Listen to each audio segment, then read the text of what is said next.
Not really. This man writes for the Marina Times. You can find him also across social media as the Culture Blaster when it comes to music, movies, television. He is without peer. He comes and goes. What a rainbow. Michael Snyder, everybody. What's up, Michael Snyder? Good morning, Mark. Good morning, Kim. Good morning, John. Good morning, Chris. Good morning. I love you. Love you guys. Hey. I just wanted to pay you a compliment. We saw 13 Lives last night. Courtney and I watched that, the Ron Howard movie. Right. You had given it a very good review, and it is spectacular. I mean, I recommend this film to everyone. It's on Amazon now. It's called 13 Lives, and it's a true story, and Snyder was over the moon for it, and you were right to be over the moon for it. It was great. Ron Howard knows how to make a docudrama. You know, he doesn't matter whether you're going to the moon or digging deep into a cave. Ron's your man. Hey, guys, today's news puts me in mind of that old saying, affidavit is better than none. Is it? Affidavit, I guess. Okay. Don't applaud that. Let me get even more topical. This Sunday, they're going to start to congregate at Black Rock Desert in Nevada. Every year around Labor Day, it's Burning Man this and Burning Man that. And frankly, I've had enough. It's 2022. What about burning woman? What about the burning children? Patriarchy. Anyway, they're going to be out there eating dust and dancing in their skivvies. Have you ever been to Burning Man? You know, I went to the first couple that were actually at Baker Beach in San Francisco, our beloved hometown. And that's a good brag. You were at the first couple that were on Baker Beach? I was. It was convenient. And after the burn, you could go to Denny's. Not like that out in the desert. It's not like that at all. Oh, one more quick topical mention. Yeah, kind of. My buddy Hugh Brown is moving from a Hollywood loft to a live-work in Long Beach, right? He's been driving I-5 every other day as he moves his stuff. So there are apparently dozens of billboards advertising lawyers along the route, including ads for Sweet James and a guy named Jacob Emrani. I guess these guys head up Southern California legal firms. So earlier this week, Hugh is on I-5, and he notices a billboard for a lawyer named Jennifer Walters, whose motto reads, "I go green so you can get green." And there's this emerald-tinted picture of Tatiana Maslany as the She-Hulk in her business suit. And, yeah, it's an ad for She-Hulk attorney at law. And Hugh laughed so hard when he saw it, he almost crashed into the car in front of him. And he would have probably needed her services after that. But that is brilliant, though. I love that. Great. That's terrific. Advertising stealth. I don't know what you call it, but she's the, what'd you call her, the she-lawyer? She's the She-Hulk attorney at law. She's the lawyer for superheroes and supervillains. Well, it's all the time we have, but it's been so much fun to have you in, Culture Blaster. George Miller is the Australian filmmaker who created the tentpole dystopian wasteland science fiction movie Mad Max, which is still going strong with a Young Furiosa movie on the way. Now he's vending a different flavor with 3,000 Years of Longing, which is even more fantastical than the Mad Max movies, while gazing into a mystical past rather than I guess we'd call it a harrowing future. 3,000 Years of Longing introduces Dr. Alethea Binney, who is this fussy, scholarly, middle-aged British woman who is also an expert on mythology.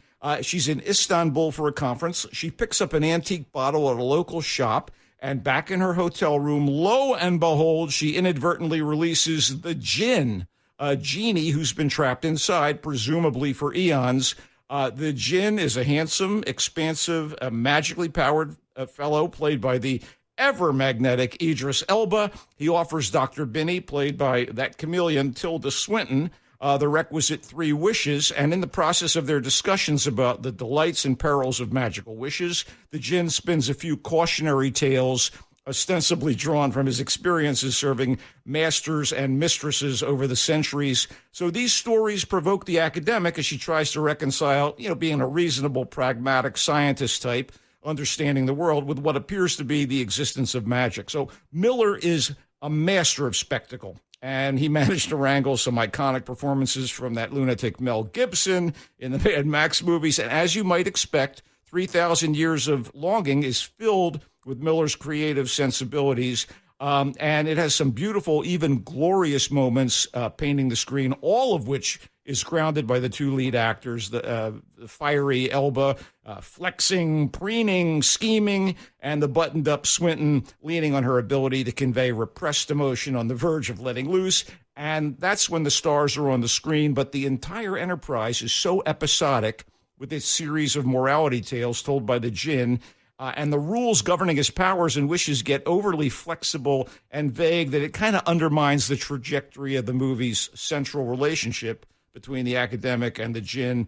Would you say they had processes, protocols, and standards for the Jinn? Yeah, processes and protocols and standards. That's exactly right. I mean, but how they many change wishes? all the time. If you say, hey, I wish I had a snack. I mean, is he going to listen to you? Oh, yeah. If you might casually say, I wish, and all of a sudden you're in trouble. Yeah, that's always been one of those bugaboos in these movies, right? So anyway, with this story and these little breaks, it can seem like a kind of a condensed 1001 Arabian Nights.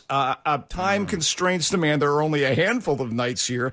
Maybe it would have worked better as a series. To be honest, the uptight scholar finds a magic lamp and releases a genie aspect of this sometimes seems like a framing device more than anything else, because there's this expanded, expected drama of the three wishes that you're hoping for, and you don't get enough of that.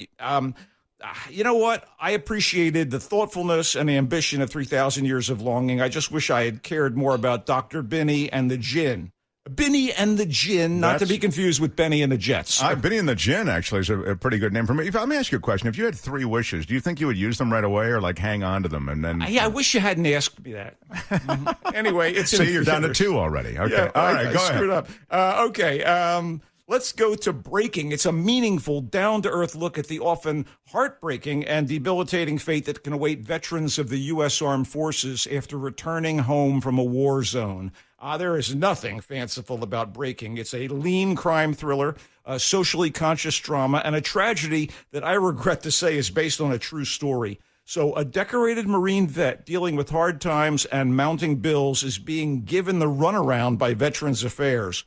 So he yearns to provide for his estranged wife and child, but he's out of options. So to get the money he's owed by Veterans Affairs, back payments that never came through, and to bring attention to his struggle, he takes hostages at a bank and waits for the police to show. This is gritty stuff that features really compelling work by John Boyega, who you may recall from Attack the Block and recent Star Wars movies. He plays the former Marine Brian Brown Aisley, with memorable support from the late Michael K. Williams as the sympathetic police negotiator. It's one of Williams' last movie roles, and it is a good one. Boyega and Williams sell the drama really big time. It's directed and co-written by Abby Damaris Corbin. Breaking has an implied activist message here that enhances its gravitas beyond your standard heist flick. Dude, I'm Michael Snyder, movie critic, and I endorse Breaking's message. It's available in theaters right now. All right. And gravitas, of course, yeah. No? You don't want to ding it? Oh, yeah. I think you ding it. Okay. Go ahead. What else do you have? Okay, we got The Invitation. It's a slick and predictable mishmash of familiar horror tropes that tries to change things up with a thoroughly modernish mixed-race lead actress of color, Natalie Emmanuel from Game of Thrones. She's the woman in peril, albeit one who's got a tasteful shoulder tattoo and a nose ring. So they're, normally the damsel in distress doesn't have a tat and a nose ring. Anyway, she plays Evie, a struggling artist in New York City who works for a catering service. Having lost both her parents and yearning for familial connection, she does a DNA ancestry test and finds out she's related to a clan of wealthy white aristocrats in the UK. She gets the chance to meet her newly discovered relatives. Oh, this is great. Tell me you like this. I love the premise. When she's cordially invited to an elegant wedding that's being held at a posh mansion in the English countryside. This is upper crusty to the max. And the lord of the manor is a dashing, handsome swain who is not related to her and takes a shine to her. Shades of Jane Austen, right? Wait, did I say shades? And did I mean ghosts? Okay, maybe not. Rather than clarify the menace that she encounters, I'll just say that Emmanuel, her tat and her nose ring are the only fresh wrinkles here. It's directed by a woman. Points for that, Jessica M. Thompson. She oversees some unsettling scenes, and it implies Evie's empowerment as an important element of the plot. But ultimately, the setting, the tech, and a few of the actors that make The Invitation, at best, a time-burning bargain matinee. Just not enough for me. It's a little short on scares for a horror movie. That's if you like the genre. As for me, I could have happily RSVP'd. I will not attend to The Invitation. The Invitation is in theaters, my friend. Let's just run down what the great Michael Snyder, the culture blaster, has offered. 3,000 Years of Longing. It's Idris Elba. Tilda Swinton. It's in theaters. And Michael, I thought, was going to like it, but in the end, he sort of went... I felt it was a lot of time, most of it not wasted, visually spectacular. Potent. But I just could not get a kind of emotional connection to the two lead characters, the genie and the I really academic. like that. I love the wishes and the genie thing, though. I really want to check it out. Dude, I wish it was better. Now you sound like a critic. The Invitation, Natalie Emmanuel, damsel in distress. She's the one with the nose ring and the tat. Oh, yeah, I know. They're de rigueur these days, but still. Yeah, DNA test reveals so much. It's directed by Jessica M. Thompson. Tough to believe a Thompson could ever be capable of not doing something of utter perfection. But Michael says, meh, doesn't really land. It's in theaters also. And finally, Breaking. Yeah. The lean crime thriller. Marine vet given the runaround from Veteran Affairs, based on a true story. He takes hostages, holds up a bank. That sounds great, and Snyder loved it. Really loved it. It worked for me. It gets a little wonky here and there, but it worked. And it's kind of Dog Day Afternoon-ish, it feels like. A bit, and it's, again, based on a true story. Props to our dear friend, our dearly departed Brett, who always asks us a true story. It is, Brett, wherever you are, buddy. Yeah. So anyway, long, it's later, Brett. I mean, Brett's pretty hunky. You can find him on social media. He's called the Culture Blaster. You can find him on Polk Street, hanging around the Royal Grounds, where he is banging out his column. Wait! You know where you're not going to find me? Where is Black Rock Desert. I'm not going to be there on Sunday. Don't look for him at Burning Man, but you can find him coming and going on a rainbow.